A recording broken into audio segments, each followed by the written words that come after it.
అంతేగాని మీ ఇంటికొచ్చి లేదా మీరు ఎక్కడుంటే అక్కడికొచ్చి ఇప్పుడు నీ జోబులో నుంచి చెక్ తీసి నాకు సైన్ చేసి లేకపోతే మర్యాదగా ఉండదు అని మీ కంఠం మీద కత్తి పెట్టి చెక్ తీసుకుంటే ఆ చెక్‌కి వ్యాలిడిటీ ఉండదు.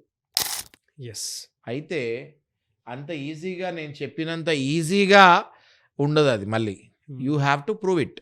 అంటే ఆయన నా దగ్గర బలవంతంగా తీసుకున్నాడు అన్నది మనం ప్రూవ్ చేయాలి. బేసిక్‌గా చెక్ బౌన్స్ అయినప్పుడు 138 అని అది NI act, negotiable instrument act ఉంటుంది. వెంటనే ఆ కేస్ ఎయ్యగానే అవతల వ్యక్తికి సమ్మన్స్ ఎళ్తాయి. వాళ్ళు రావాలి. మళ్ళీ వాళ్ళు షూటీలు ఇవ్వాలి. మళ్ళీ కేస్ ఫాస్ట్‌గా ఎళ్తుంది. Cheque bounce cases quasi criminal case అంటారు. అంటే అది క్రిమినల్ కేస్ కిందకి కూడా వస్తది. ఒక హాఫ్ సివిల్ కేస్ కిందకి కూడా వస్తది. కంపారిటివ్‌లీ మనం చూసుకుంటే వేరే కేసుల మీద చూసుకుంటే చెక్ బౌన్స్ కేసులు కొంచెం స్పీడ్‌గానే ఎళ్తాయి.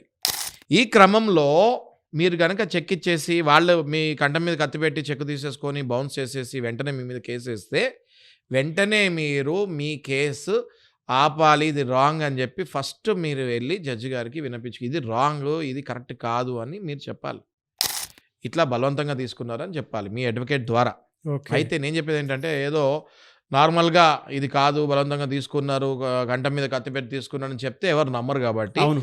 ఎవిడెన్సెస్‌తో పాటు చెప్పాలి నాగరాజు. ఎలా కలెక్ట్ చేయాలి సార్ అది? చాలా ఇది టఫ్ చూసేవాళ్ళకి కూడా చాలా ఇంట్రెస్టింగ్ క్వెషన్ మీరు అడిగింది. ఎవిడెన్స్‌లు ఎలా కలెక్ట్ చేయాలి అన్నది. ఫస్ట్ థింగ్ అండి, మీ దగ్గర డబ్బులు ఇచ్చినప్పుడు ఏ చెక్ తీసుకున్నాడో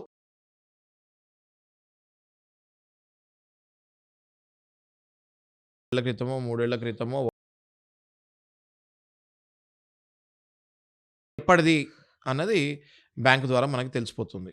ఆ చెక్